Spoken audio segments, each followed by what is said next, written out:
प्रभु का धन्यवाद करती हूँ सुंदर समय के लिए, उसकी समिति के लिए, उसकी करुणा दया के लिए, हर एक आशीष और बरकत के लिए जो उसने हम पे दी और हम धरती पर जितना है उसका नाम ले सकते हैं। जो दुनिया से आ रहा है उसने हमें इस समय बचा कर रखा, महामारी में बचा कर रखा है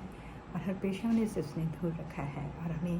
बुरे समय में किसी चीज़ की खटी नहीं हुई। तो प्रभु यीशु मसीह के वसीले से मांगती हूँ, आमीन। आप सबको जय मसीह की। आज हम बात करेंगे राजा दाऊद और उसके बेटे के बारे में, और इसराइल का पहला राजा कौन था और किस तरह से परमेश्वर यहोवा ने उन्हें चुना था।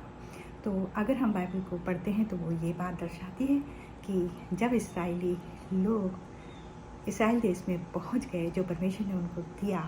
और वहाँ पर इसराइलियों ने यानी यहूदी लोगों ने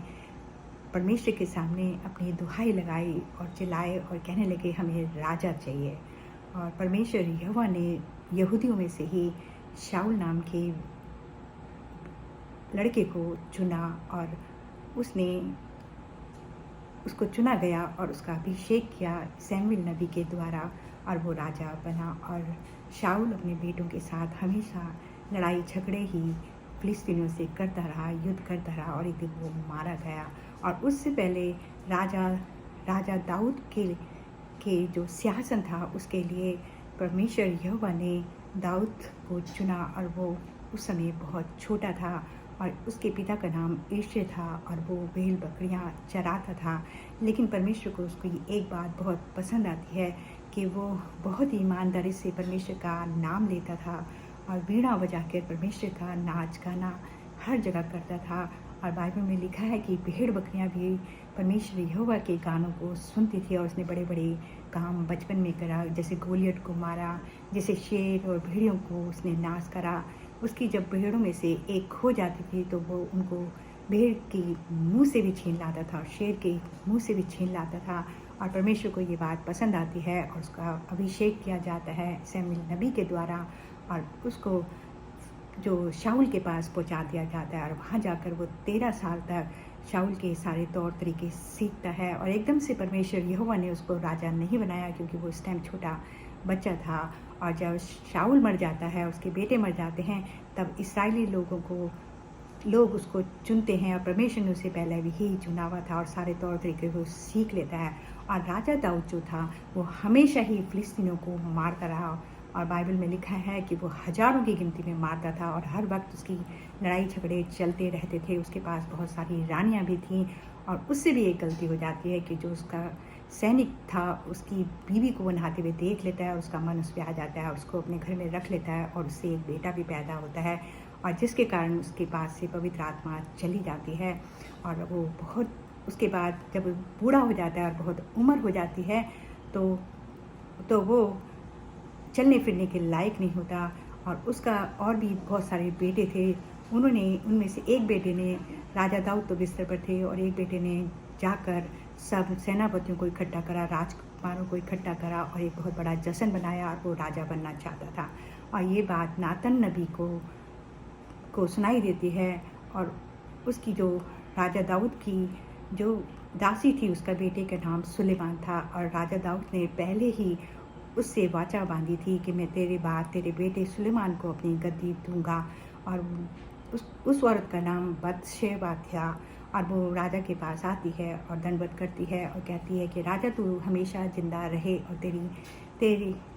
तेरे को परमेश्वर संभाले, लेकिन तूने मुझसे वादा किया है, क्योंकि तूने मुझसे कहा था कि मैं परमेश्वर की शपथ खाता हूँ तेरा बेटा राज्य होगा, और आज तेरा बड़ा बेटा राज्य बनने के लिए नीचे जश्न कर रहा है, और ये बात क्या तेरी मर्जी से पूरी हुई है।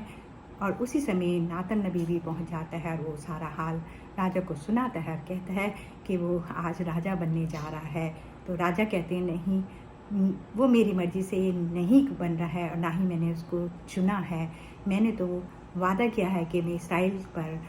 राजा सुलेमान जो बेटा है उनका उसी को राज सिंहासन दूंगा। और नातन नबी को और दूसरे नबियों को कहते हैं सब लोग इकट्ठे हो और उस पर मेरे जिस खंजर पर मैं बैठता हूँ उस पर उसको बिठाओ और उसका अभिषेक करो और तेल से उसके सर को भर दो, और वही मेरा राजा होगा। और वो कहते हैं जिस तरह मेरा राज्य रहा है उससे भी अधिक उसका राज्य होगा, और उसकी कीर्ति सारे तरफ फैल जाएंगी और सब कुछ उसको परमेश्वर यहोवा देंगे। इस तरह से राजा सुलेमान का अभिषेक किया जाता है और वो उनके सिंहासन पर बैठता है, और जो काम राजा दाऊद उसे कहते हैं करने के लिए वही वो करता है। और ये सब बातें आप पहले राजा से काफ़ी लंबे हैं और आप उनको पढ़ सकते हैं 11 तक, तो आपको पता चल जाएगा,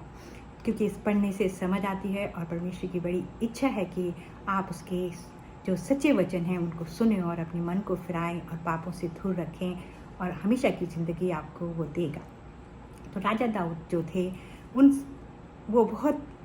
जो भी उन्होंने परमेश्वर यहोवा ने दिया था उसको वो अपने बेटे सुलेमान को दे देते हैं और कहते हैं सदा इन पर चलना, और मूसा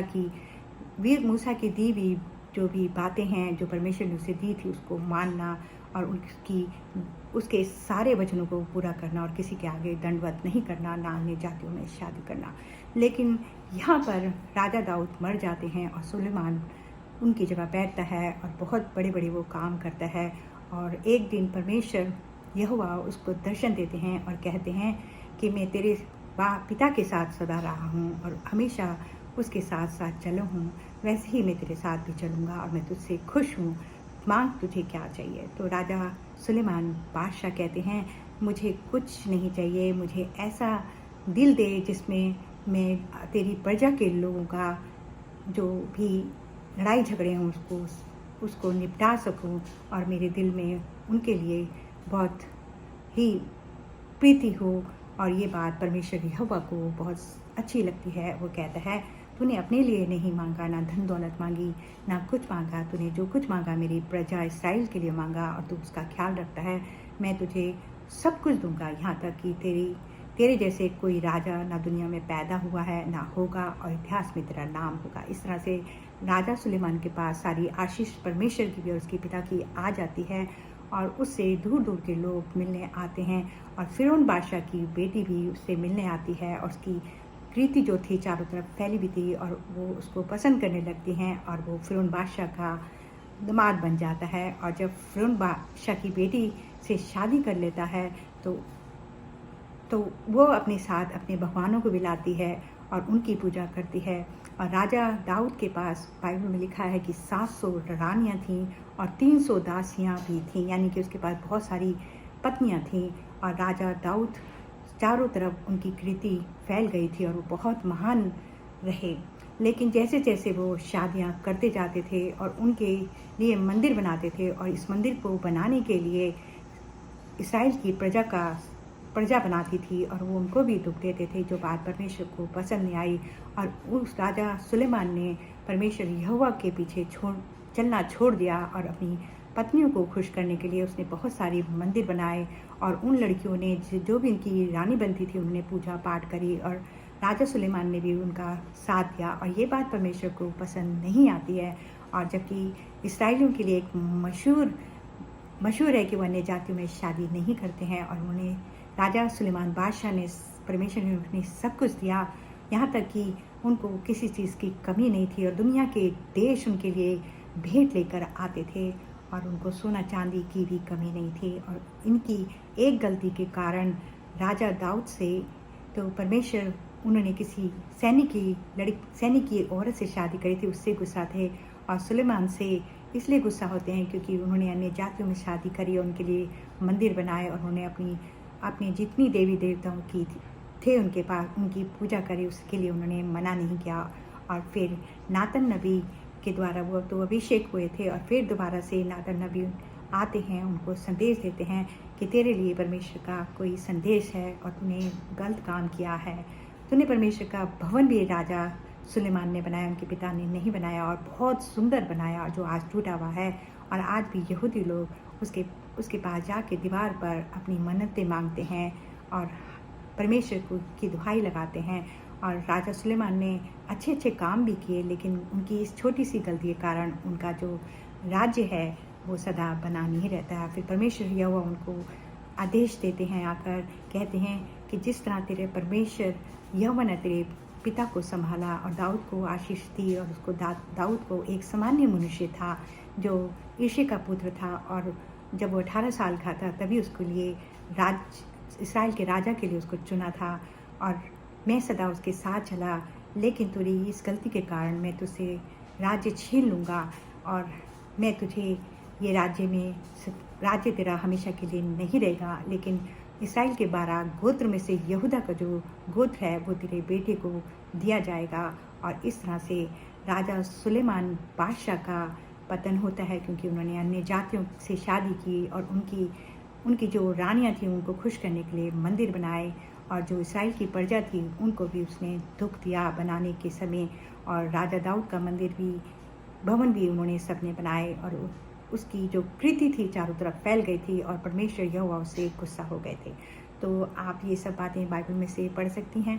और परमेश्वर की बड़ी इच्छा है कि आप उसकी इन वचनों को सुनें और लोगों तक पहुंचाएं। अगर आप ये काम करते हैं तो बहुत अच्छा है, क्योंकि परमेश्वर आपको भी धन्य कहेगा, मुझे भी धन्य कहेगा, और आपके बच्चों को भी संभालेगा और हर दुख से दूर रखेगा। तो भाइयों बहनों, हमें कभी भी किसी अन्य जातियों में शादी नहीं करनी चाहिए, ये हमारा परमेश्वर का हुक्म है। और ना ही हमें किसी के देवी देवताओं को दंडवत करना चाहिए, क्योंकि हमारा परमेश्वर जो है जीवित है, वो हमेशा हमारा ध्यान लगा कर रखता है। और चाहे हमारे पर कितनी भी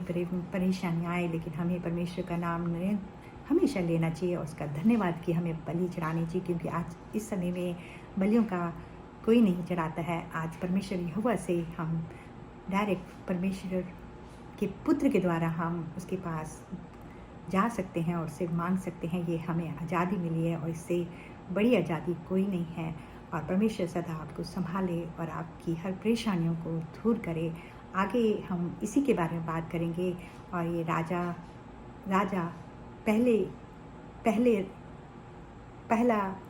पहला है, और आप इसको पढ़ सकते हैं, 11 तक पढ़िए तो आप समझ सकते हैं, और ज़रूर शेयर करिए। तो मांगती हूँ आपके बेटे यीशु मसीह के नाम से, आमीन।